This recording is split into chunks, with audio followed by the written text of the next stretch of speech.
Says I'm live. Hold on. I'm having some technical difficulties real quick here.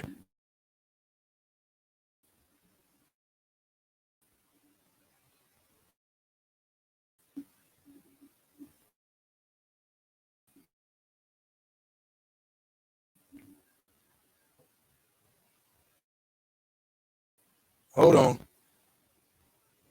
There we go.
All right. If you guys can hear me, it looks like I'm having some. Everything was working about 2 minutes ago, and all of a sudden things went crazy.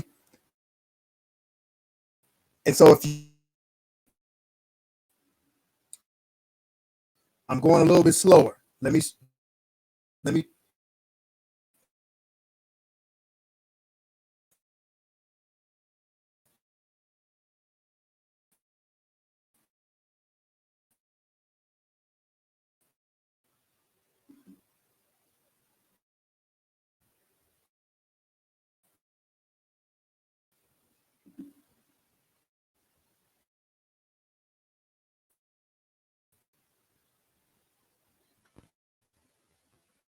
Wow.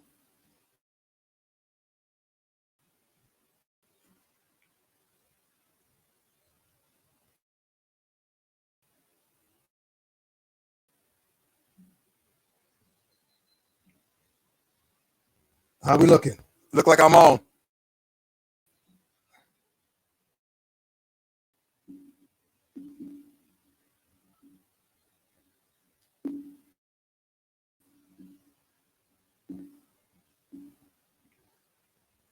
One, two, 1, 2. If you can hear me, go ahead and comment. I'm really slow right now, and I don't understand why. Let's see here.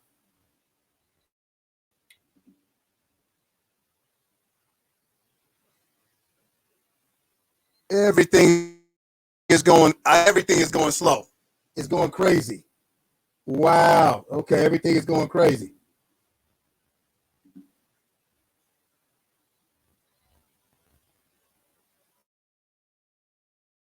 I guess the enemy does not want me to interview Stephen Edmond Jr. So we're going to give it a few seconds here until it pops in, guys, until we get us a certain type of saying that the internet is acting a little funny, but I have full. It is literally happening. So with that, we're going to give it a few more minutes. And so for those that have been anticipating this show and been wanting to see the show, I want to welcome you to the show, but I'm having some issues here. So give me a few seconds. What's up, Aaron? I'm so glad you're. I hope you can see see me in real time, Aaron, but it feels like I am going so slow. It's crazy, man. It's going crazy. So let me try something real quick, man. Oh man, that's all I can do. That's all I can do. I got my guest waiting for me. He's backstage, and they're saying that something is wrong, man. Hey guys, hang on 1 second. I got a connection problem, which I 15 minutes ago. Let me try something. Let me, man.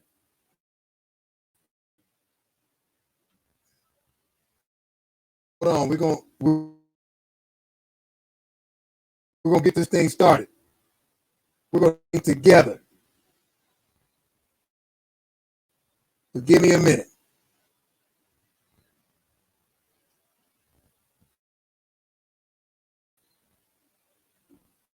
Oh, okay. It's, it's acting crazy, y'all. Oh, it's acting crazy. Now let's see if that changes anything. Let's see if anything changes.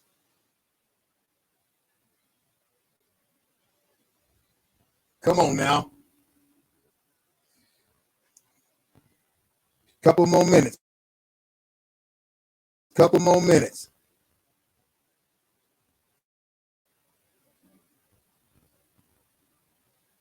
Wow.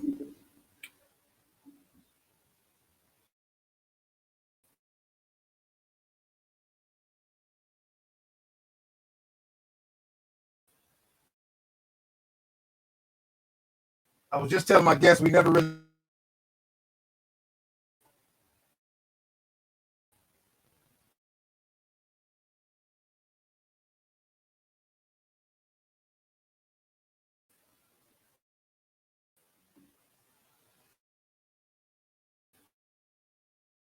All right, let's see what happens now.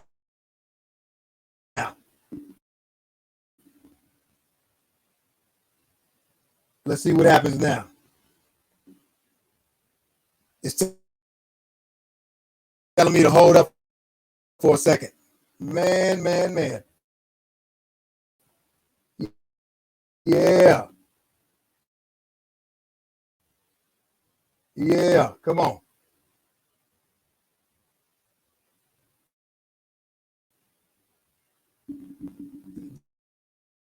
This is crazy. This is crazy. Ah, ah. This is crazy. All right, give it a few more minutes. Just a few more minutes. If you can hear me, give it a few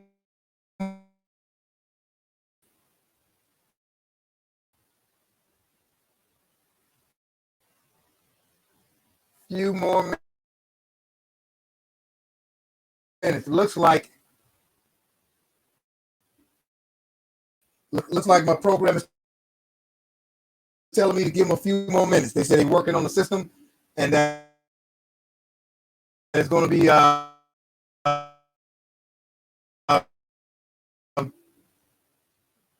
it's going to be better in a second. Oh my goodness! Here we go. All right, listen.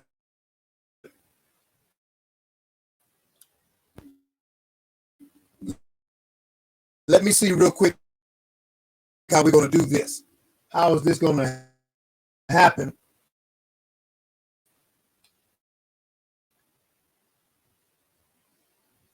Hold on. Let me check something real quick. Uh, Let me ask my guest here.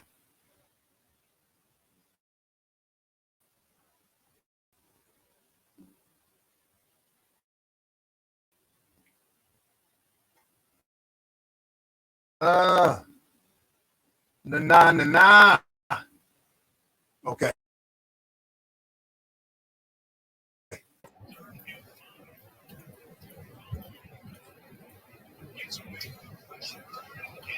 I don't believe that.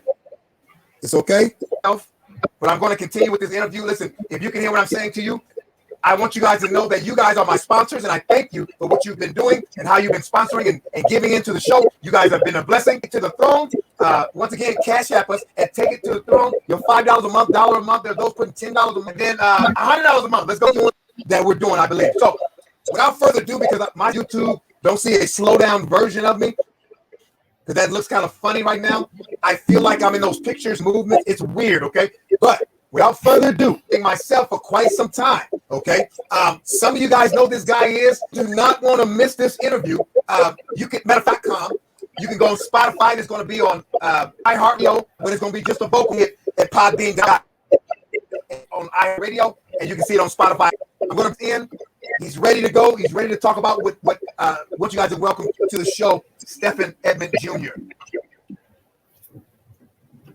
Can you hear me?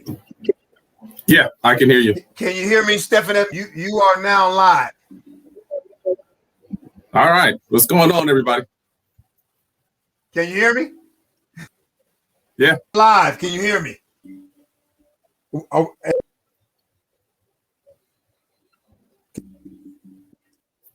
I can't hear you now. You can hear me? Bruce Love, you can't hear me. Yeah. A little. Something is crazy. Well, something went all the way haywire. Okay. Well, something went absolutely haywire, and I don't know what it is, but it went absolutely nuts. Can you hear me? Can you hear me better now? Yeah. Okay, good.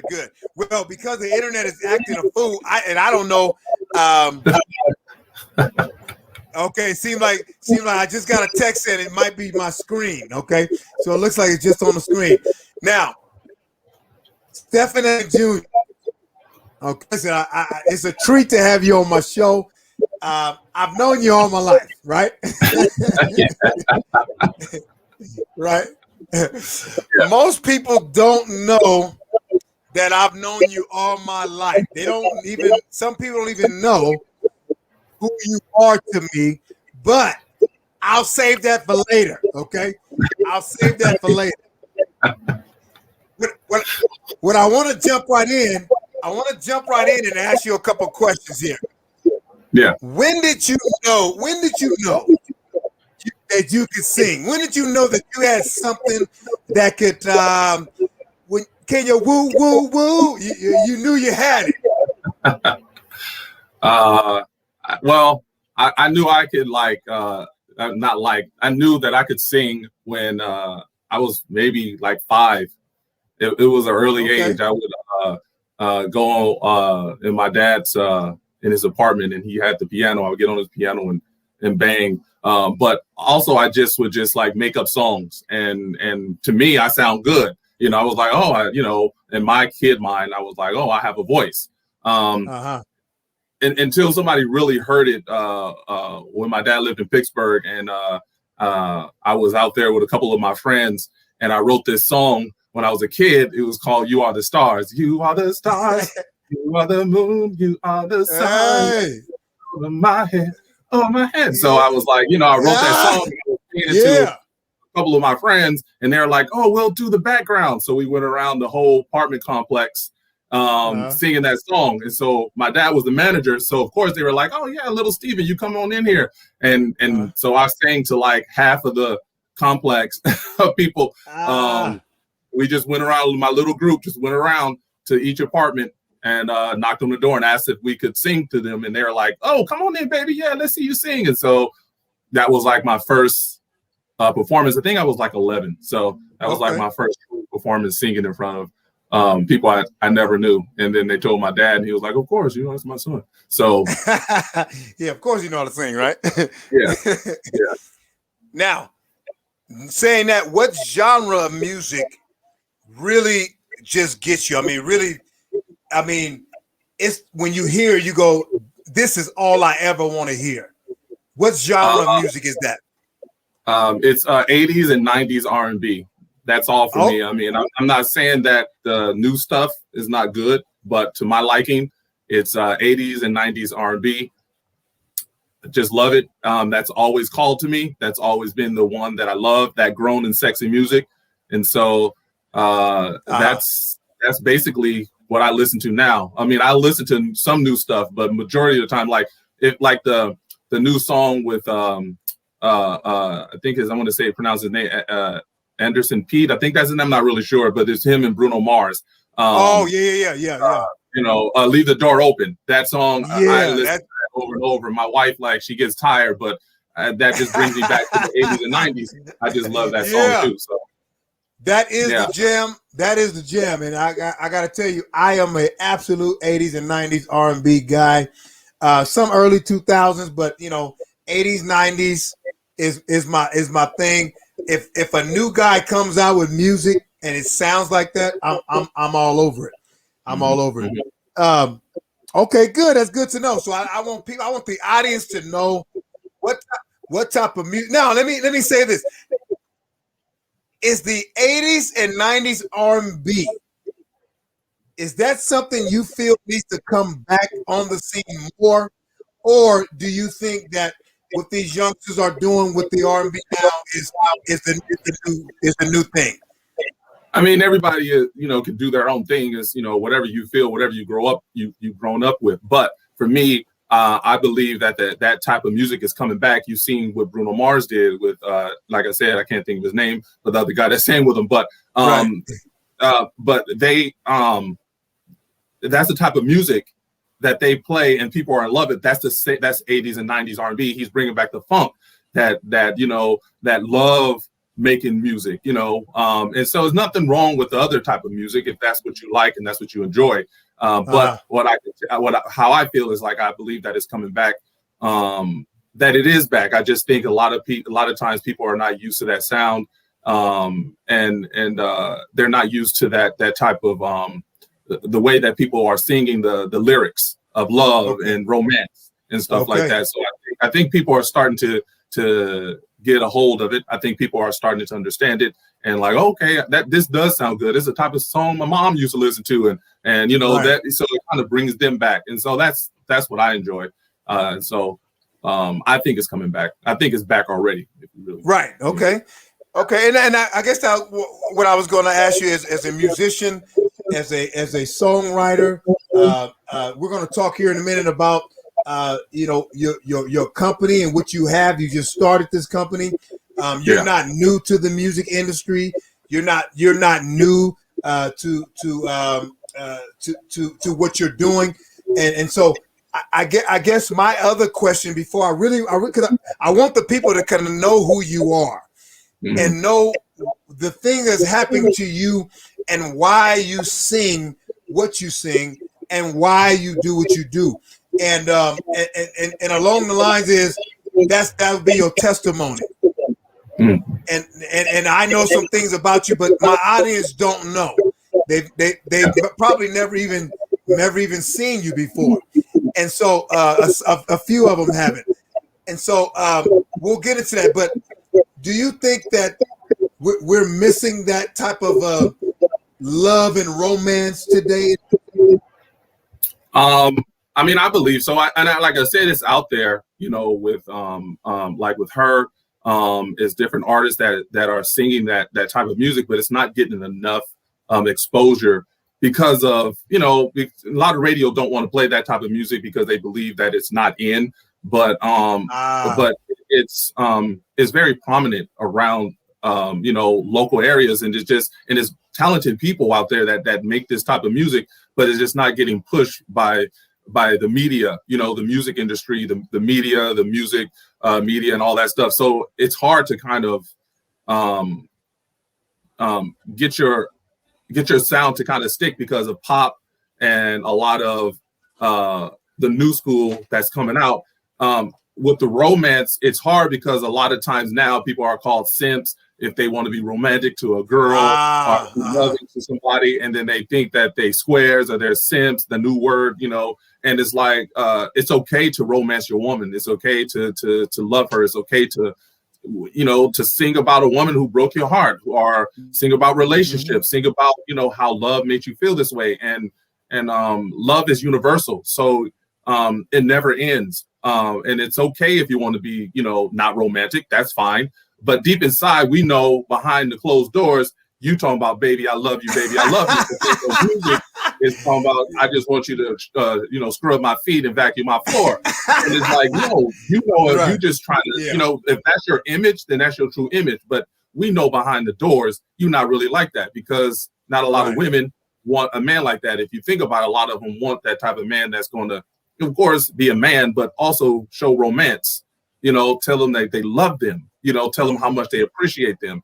And there's nothing wrong with saying that to a woman. There's nothing wrong with saying that to your partner. There's nothing wrong with that. It doesn't make you weak, or it doesn't make you any less of a man if you tell someone that you love them. And so I think a lot of times that music is getting pushed under the rug, because back in the 80s and 90s, you had Luther Vandross, People Bryson, Johnny Gill, Bobby Brown. You had, you had all, and if I'm missing a whole bunch, it's because, I'm trying to think, but it's so many out there that's saying that type of music. And even with the New Jack Swing, it was about love. It's love songs. And so it just had a hip hop undertone. And so, like I said, not knocking the new school. And they do have some songs out there that they talk about love, but the majority of the time it's not about that. My whole thing is about respecting the woman, showing them love, all those things. And I think that's missing in this world.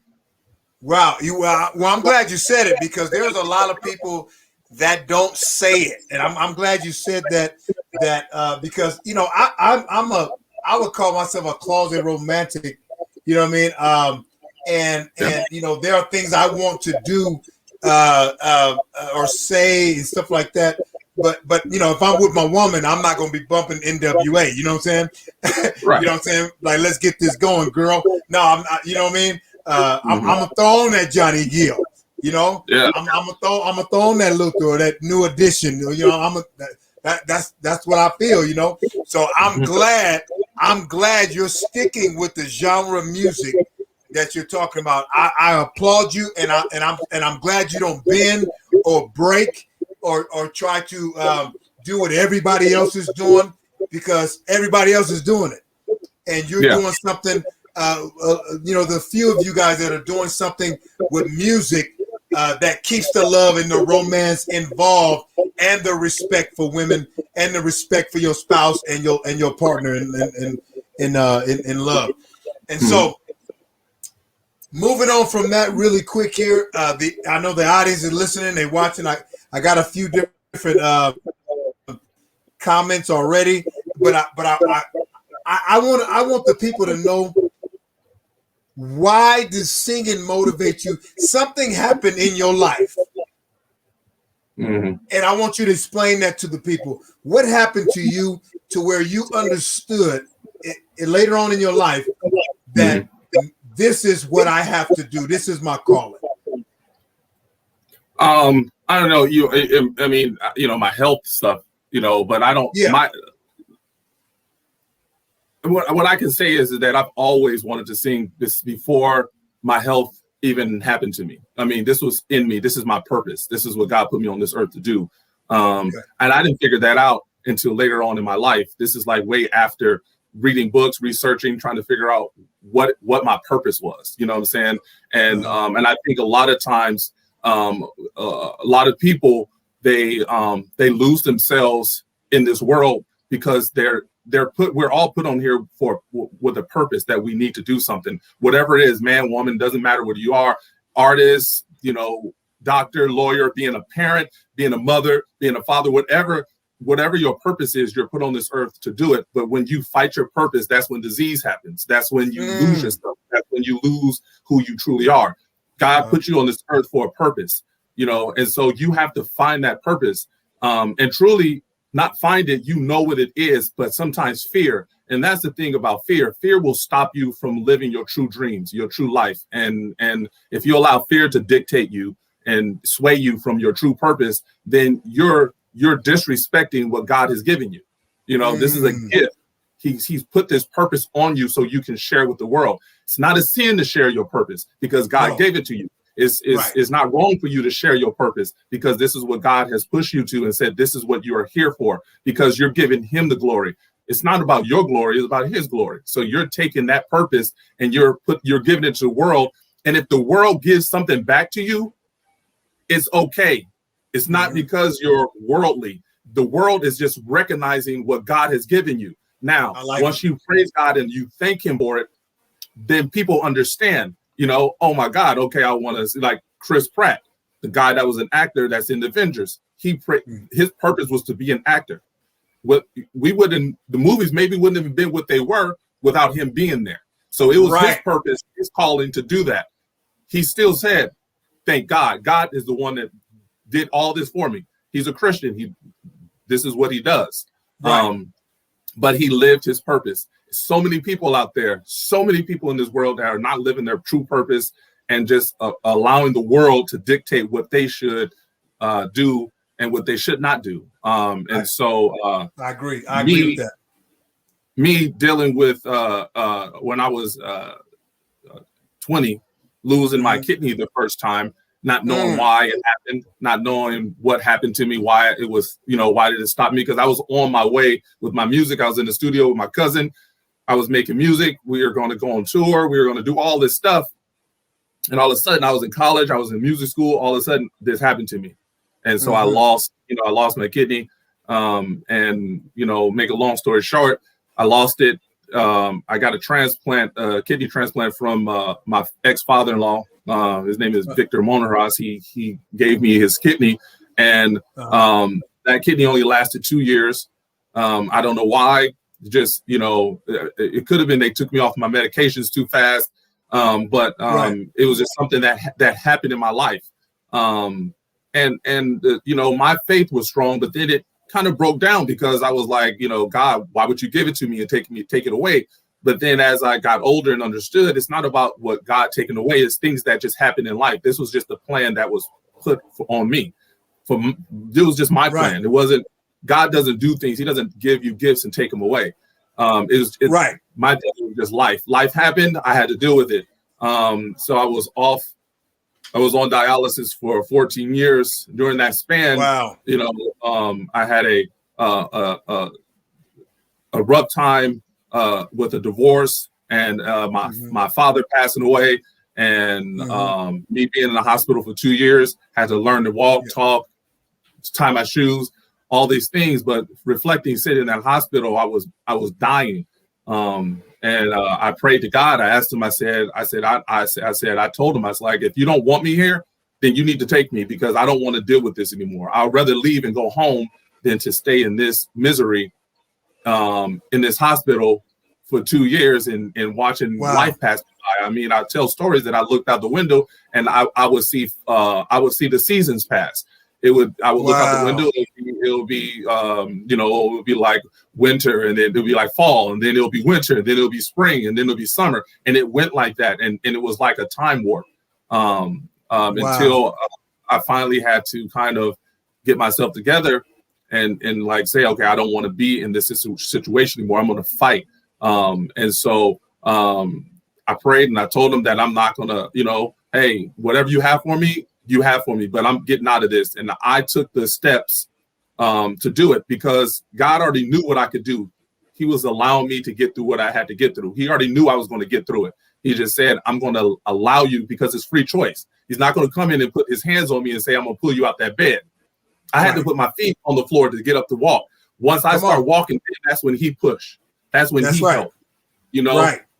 Other than that, it was nothing that I could do but to try and have faith. And that's the biggest thing, faith without works, right? If you don't have faith without works, it doesn't work. But if you have faith and you work, it's going to take off. You're going to do what you have to do. You're going to move. Very true. Walk, you're going to grow. Wow. That's the part right there. Your name is Stephen Edmond Jr. When we were younger, we call you Stephen. You like, don't call me that. I'm Stephen, right?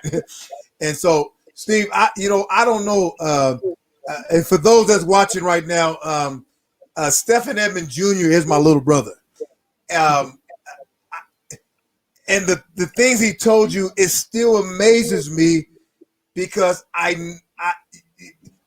you cannot say, even as a man of faith as I am, and my brother's a man of faith, you cannot tell people that because you do a certain thing and you're at church every week, you're at prayer every Wednesday, you're this, you cannot tell people that they don't have a certain faith because they don't go to your church all the time.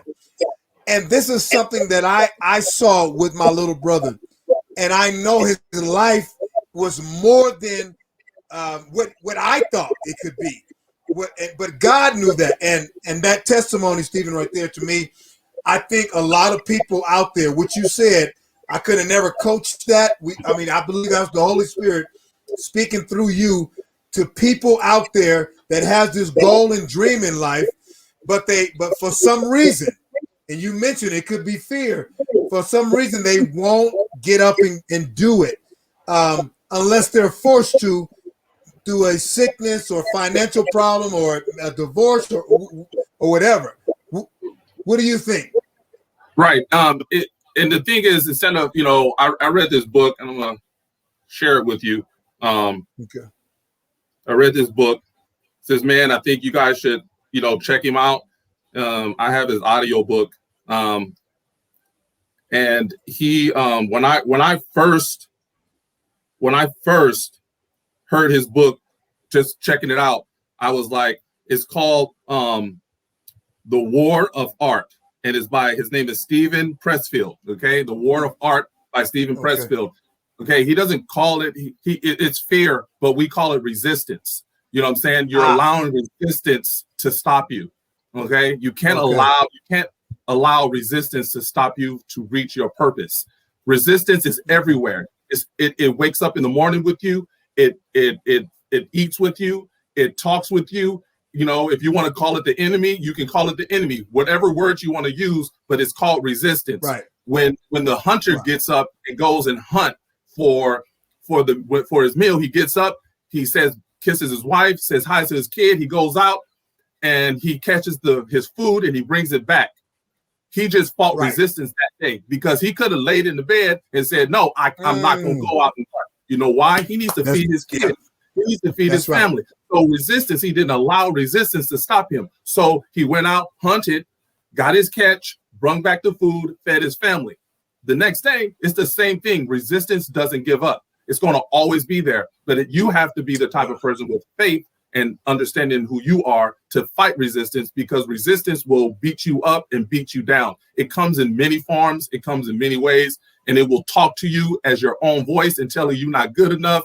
You too old. Wow. This is not good. And the whole thing is that you have to put yourself in the arena. If you're not in the arena, and getting people yelling at you, screaming at you, telling them you're no good, and take that and let it bounce off, because you have the armor of God right around you. You got you got to have tough skin. Anything you do, if you're a CEO, if you're a singer, if you're an artist, whatever you're doing, somebody is out there that's going to judge you about what you're doing, not because they hate you, it's because they're not able to do it. People don't see you and hate you for no reason. When you're doing what you feel is your dream, your purpose, they're hating on you because they feel that they can't do it. But the truth is they can. They just haven't found their purpose. Once they find their purpose, then they're not worried about you anymore. They don't care that you're making it. They're happy for you. But when you're in that arena and you got all those people looking at you and they're yelling at you and all this stuff, oh, your music is not good, you don't sound good.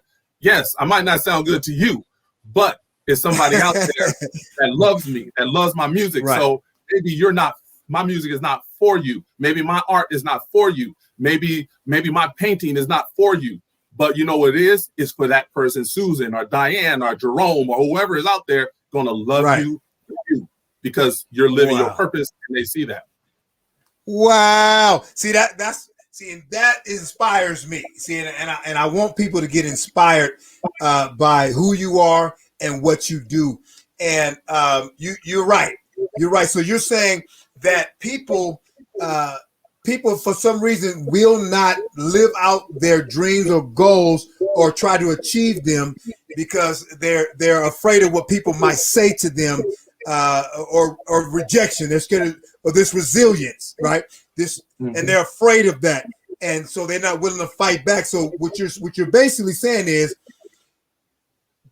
this entity is going to fight you every day of your life, and you got to get up and you got to get up and fight harder than they fight you.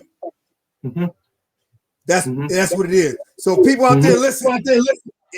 It's coming from Stephen Edmond Jr. You never stop. You keep going and fight for your goals and dreams. And it doesn't matter who don't like what you're doing, because there is somebody else out there that loves it. There's 311 million people in America, right? And however many, 700 billion in the world. There is an audience for your gift, period. And so I appreciate that. Now that was that. I mean, I don't know. We could end the show with that. That was just phenomenal, and I'm so glad you shared that. But I want to get into the next level of your life right now. So you mentioned that you was on dialysis for 14 years. You had a kidney that you lost for whatever reason. You got up from there. You continue moving forward. You continue keep going. And today, are you on dialysis, or what's your status in health wise, and what is going on in your life today? No, so our mother, sorry, she passed away. She passed away from breast cancer and lung cancer in 2015. After she passed away, I got a call. It was May 2nd. Yeah, that's me and my wife's anniversary, May 2nd. I got a call, or after that, May 8th. Sorry, I got married on May 2nd. May 8th, I got a call for a transplant, for a kidney transplant. That was in 2015. This is now 2021. Wow. 8 years. So God is good. They told me when me and my wife went to Sacramento, maybe 3 years prior, or after, I should say, or prior, I'm sorry, before that, we went into UC Davis. The doctor told me and my wife, or she was my girlfriend then, she told me, well, you're going to have to move to LA to be in Cedar Cyanide. I think that's like in LA. So yes. I think I'm saying it right. Because, Cedar Cyanide. Your antibody's too high. You ain't going, you're never going to get a transplant. They're going to have to do all this. And I was like, really? I was like, okay. I was like, that's not what, and I told the doctor, I said, that's not what my God told me.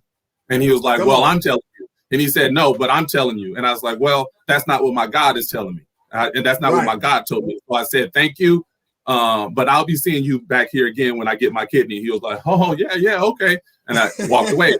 My wife, we were having lunch, and she was like, I can't believe you said that. And I was like, yeah. I was like, but he's a doctor, but he's not Dr. God. So and I told her I named and claimed it. That's mine. The kidney is mine. It's not coming in my time. It's gonna come in his time. Come on. Yep. Here it comes. All of a sudden I started getting calls. I started having all these things. My mom passes away. I'm still not losing my faith. I said, yeah, I'm getting one. Boom. I got a call, got in there, got the transplant. And thank God it's been working for me perfectly. I have perfect test results every month, and I'm doing really good. I'm living my dream. Yeah, that's right. Well, see, that's what people need to hear. That see, I don't know how many people could have waited that long, or have done what you've done, but God gave you that strength, and I really am glad that you're in my life to see something like that happen. Sometimes we only see faith on a certain end, a certain level, or our side. Okay, maybe I've seen some miracles, I've seen some different things happen, but to see. And this is what I'm kind of getting at.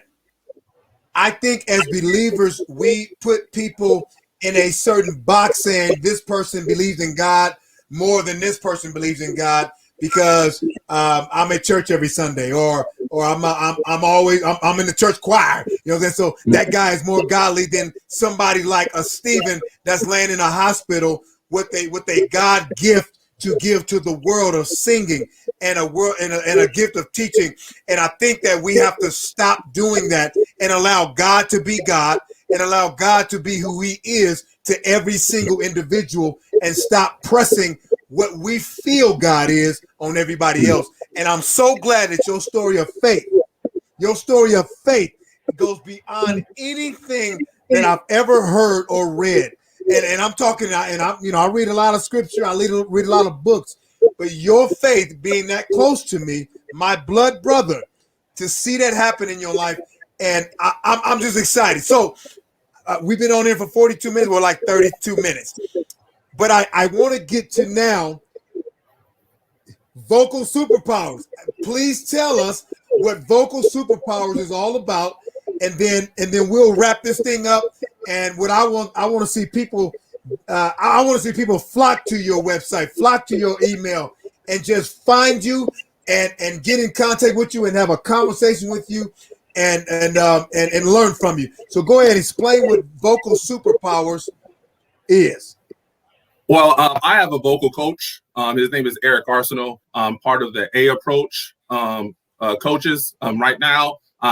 He's been coaching me as a student for over 5 years, and I've been 5 years, and then I've been as a very regular student. But for the last 3 years to 4 years, he's been coaching me to be a vocal coach. I'm already at my last part of vocal coaching, to get my certificate. And so by him, I am certified in the way of where I can go out and coach.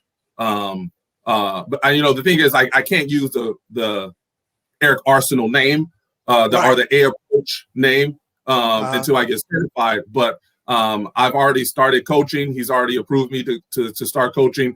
Wow. And so I came up with vocal superpower because me and him, we have the similar voices, and we all have certain superpowers in our voice, where certain special techniques, special things. If you might have a really good head voice or a really good mixed voice, or you have a really good whistle, that's your superpower, your special thing that you have that God has given you in your voice. If you're a singer, you can sing really high belt notes, and so what I'm saying, I want to unlock your vocal superpower. I want to help you find that by understanding how to breathe the correct way. When people say, "Oh, breathe from your diaphragm," people go, "What are you talking about?" Basically, you cannot. I don't know. You cannot breathe from your diaphragm. Your diaphragm can be strengthened, but you do not breathe from the diaphragm. It's a lot of technical things that go into understanding the breath and how to breathe from your pelvic floor, how your lats and your lats flex out, your ribs flex out, your epigastrial muscle here flexes out. And so everything is up. So when you're singing, you're staying open. But if you're like, everything breaks down. So you have to think of it like a balloon. When you're singing it with the breath, you're opening up. And then how you let the balloon out really slowly, that's how you want the body to collapse.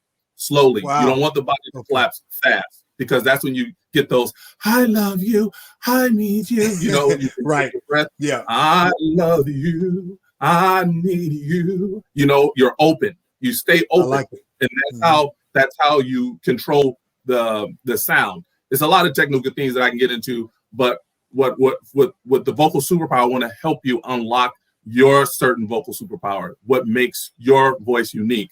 What makes your voice stand out from other vocalists? Instead of you sounding like your favorite singer, like, if you say Jaheim or, somebody out there that's, that you love, Justin Bieber or whoever you want to sing like, Kirk Franklin or any type of church singer, whatever. You don't want to sound like that singer because they already have that type of singer. They already have a Brian McKnight. They already have this person. They already have that person. You want to sound like who you are. So if it's Alan Hall, you want to sound like Alan Hall. You don't want to sound like Bobby Brown. You don't want to sound like, you don't, because we already have a Bobby Brown. So we want to unlock whatever makes your voice special. I want to unlock whatever makes your voice special. And then so you can showcase that to the world and be confident in that aspect, and be confident and know that I know how to do it, but also have a healthy way of doing it where you won't get vocal nodules and hemorrhages and all those type of things. Breathing is the life of your voice. Without breath, there's no voice. Wow. And that's the whole concept of the air approach. And that's what I've been taught. So also with the vocal superpower. Okay. And that's phenomenal. We've been singing all the way back since we was in the kitchen singing Lean on Me, doing what we called slave work back at the time, washing dishes and mopping floors and singing Lean on Me. And so Yeah.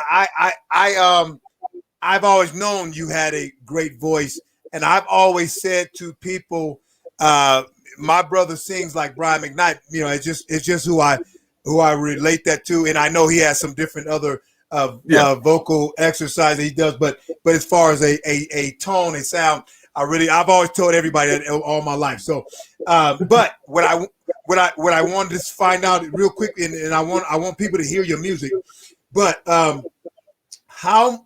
what's the age group? Where do you start? What's the start? What's the end age? I mean, who do you teach? I teach all that come. If you've seen country, pop, rock, metal, gospel, classical, opera, it all works. Okay. It's no genre that the A approach, but also the vocal superpower that I can't teach. I can teach it all. It doesn't matter what age. I have a student that's 16. I've had a student that was 13. I've had a student that was 6. There's a student right now, I think she's like in 8th grade. She's in 7th grade. So she's like 12. It can from 9 up, from 10, however you want, whenever they're ready. If you feel that you want to give them vocal lessons, if they're singing at 3, we can do it, but I said, the little ones are hard to kind of get, control of because they're antsy. I've worked at a daycare for over years, and so it's hard with little kids. It's hard to kind of keep their attention span with this type of stuff. But once they get old enough, from 5 and up, you can work with them. I have my lessons are 40 minutes.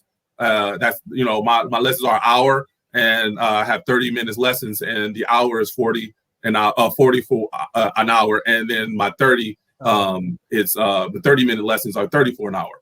And so I say, you can, my information is there. My email, Stephen Edmond Jr. or STEPHENEA49@yahoo.com. And it's there. And so if you want to email me, I have information that I'll send you, so then you can set up the time that you want. I have the thing called Calendly, and then you can figure out what time you want. You can choose your time. You can choose the day. I have Venmo. I have all those things. Venmo. My mind is slipping. Skype, and I have Zoom. Okay. I don't usually use Zoom, but I use Skype more. So like I said, once you book a lesson, then that's when that information comes in, and then we talk about what I can help you with and what you have problems with, if you have problems, or if it's breath control, airiness, closing your cords, all these different things that that you might think you might need help with. I answer all questions to the best of my abilities, and I try to help you to unlock your vocal superpower. All right. Well, I think that's fantastic. And if you're listening right now, if you're hearing this, you'll be hearing this on my podcast at podbean.com or Spotify or iHeartRadio. If you're going to be listening to the vocal part of it, if you have a child, a teenager, if you're an adult, listen, Stephen Edmond Jr. is the way to go. I want you to understand right now, if you are having some areas where you want to get better, he can teach you that. He is here to unlock your vocal superpowers. And so I hope your emails are flooded. I hope you are so booked up that you're going to have to come back on the show, Stephen, and we're going to have to do it again, right? And just have you do some singing and everything. We're going to have to do it. And so for those that's out there, he's available, but his calendar is going to be full very soon. It's going to be packed. So you better get in now before you have to book him in a year in advance. That's how it's going to happen. Listen, hey, we're approaching an hour, And so what I want to do is I want the people to get a little snippet or something of your music and what you are doing, because you talk the talk and you walk the walk. And so I want you to know you ain't out there talking about I teach vocal lessons and you ain't never been in the studio. So you're not that guy. You always in the studio, always putting down music and always singing and always writing music. I remember you was writing music back in the day. Some people call them poems, but they was music, okay? That was music. So won't you go ahead and give us a little sneak peek of something you've been working on or something you got up on your website? All right, let me see.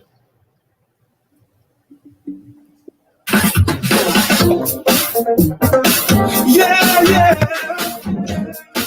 Come on, come on. Let's go. Hey. Can't resist you, baby. I can't resist your love. Girl, you make me feel so happy. I love holding you in my arms. At times I know we argue, and I hate when we fuss and fight. But I know you're the only one that loves me. When I act like a child, you know you drive me crazy, girl. You know I need your love. Yeah, I can't live unless I need your love. Let's go.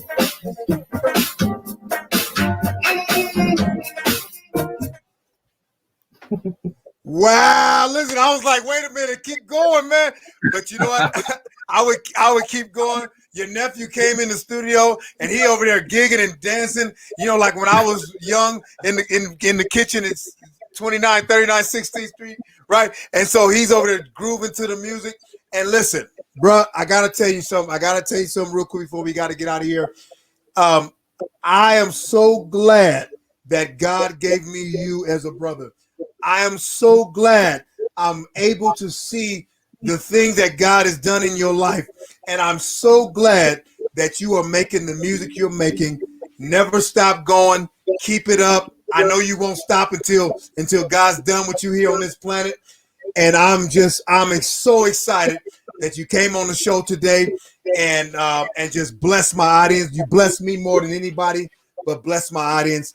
And I just want to say, any last words? Yeah, so you can find me on Spotify, SoundCloud. It's Stephen Edmond Jr.